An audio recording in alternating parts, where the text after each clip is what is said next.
Hello everyone, welcome to SSB crack exams. मैं हूं अनुराधा। आज का सेशन काफी इंटरेस्टिंग होने जा रहा है क्योंकि आज के सेशन में हम लोग डिकोड करेंगे किस तरह टैट या पीपीटीटी में आपके रिस्पॉन्सेस के मीनिंग को डिकोड किया जाता है, एनालाइज किया जाता है।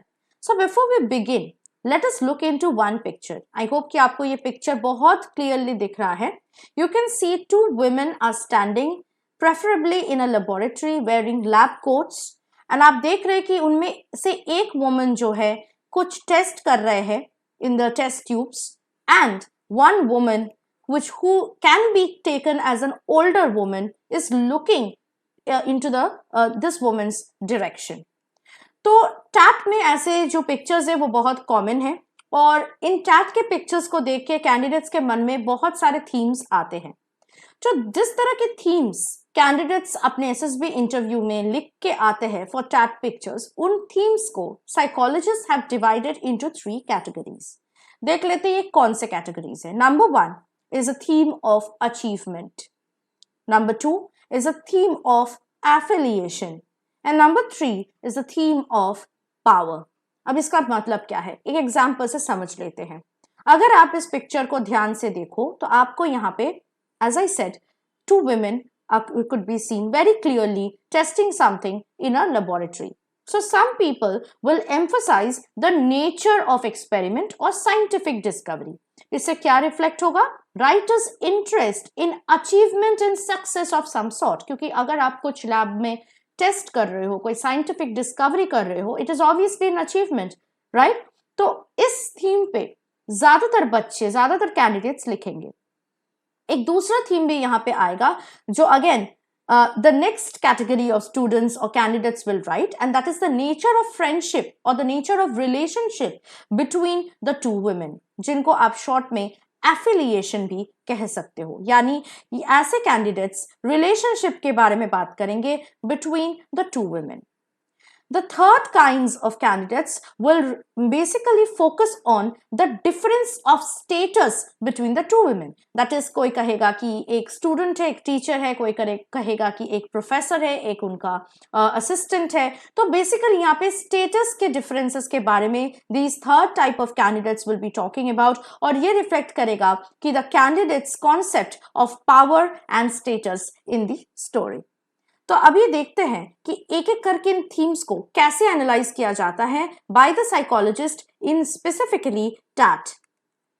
First of all, let us look into the first theme, the first category of students who wrote need for achievement वाला theme.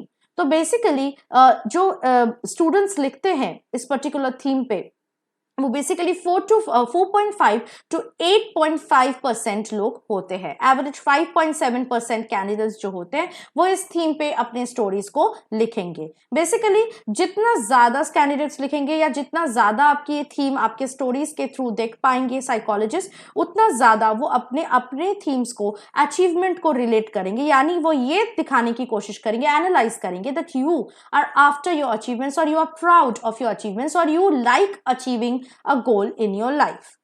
The second theme, that is the need for affiliation, जहां पे the students or candidates are talking about the relationship between these two persons, okay? वहां पे typically 30% participants जो है वो इस theme के बारे में नहीं लिखेंगे।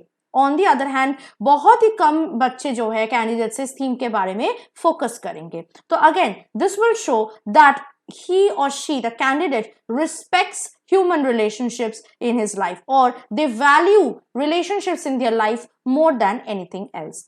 थर्ड कैटेगरी ऑफ कैंडिडेट्स जो कि नीड फॉर पावर के बारे में लिखेंगे, पावर या स्टेटस वाले थीम पे लिखेंगे। यानी जो ये कहेंगे कि एक असिस्टेंट है, एक प्रोफेसर है, एक टीचर है, एक स्टूडेंट है, वो भी काफी कम लोग होंगे। And average 1.7% people will be writing about this theme. तो यहाँ पे बेसिकली पावर डायमेंशन को एनालाइज किया जाएगा। यानी साइकोलॉजिस्ट जो होंगे ये देखेंगे कि the candidate is who is writing on this power theme is mostly focused on who is and who is not in control of a certain situation and who has more power or more status than the other. तो आप देख सकते हैं किस तरह एक picture के theme से the psychologist is able to decode what kind of thought patterns that person, that candidate is having.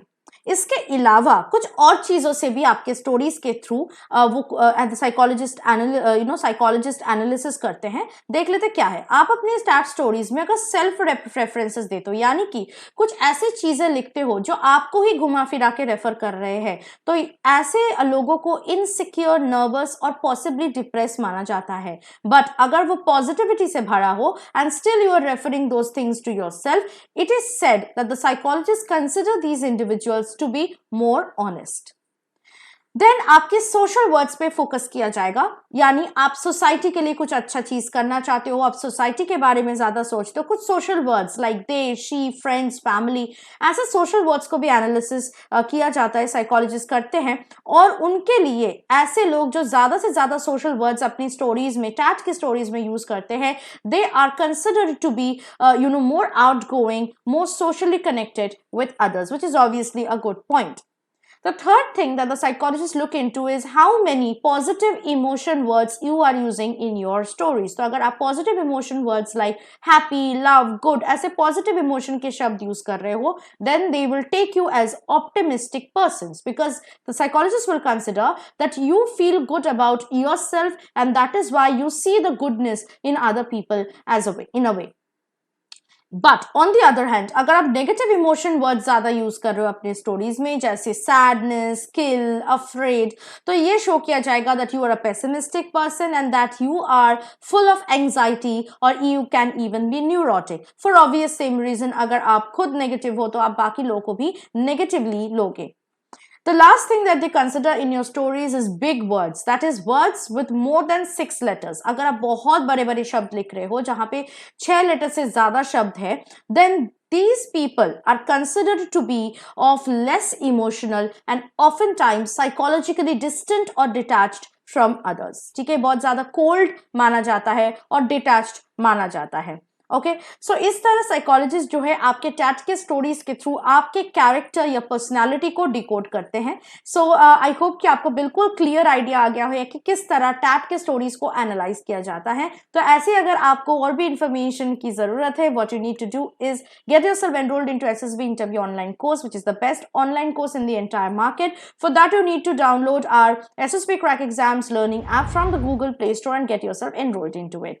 और उसके साथ साथ अगर आप कोई रिटन डिफेंस एग्जाम के लिए भी तैयारी कर रहे हो तो उसके कोर्सेज भी हमारे ऐप में अवेलेबल है। तो आपको हमारे ऐप को तुरंत डाउनलोड करना है और किसी भी कोर्स में एनरोल होने के वक्त वॉरियर 10 का कोड यूज करना है, जिससे आपको 10% का डिस्काउंट कोई भी कोर्स में आराम से मिल जाएगा।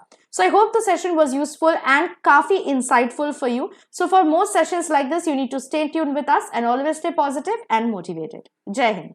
अगर आप एक डिफेंस एस्पिरेंट हैं और SSB interview, NDA, CDS, AFCAT जैसे एग्जाम्स के लिए प्रिपेयर कर रहे हैं, तो आप एसएसबी क्रैक एग्जाम्स के कोर्स को चेक करना ना भूलें। आप हमारी लर्निंग एप्लीकेशन को गूगल प्ले स्टोर से भी डाउनलोड कर सकते हैं।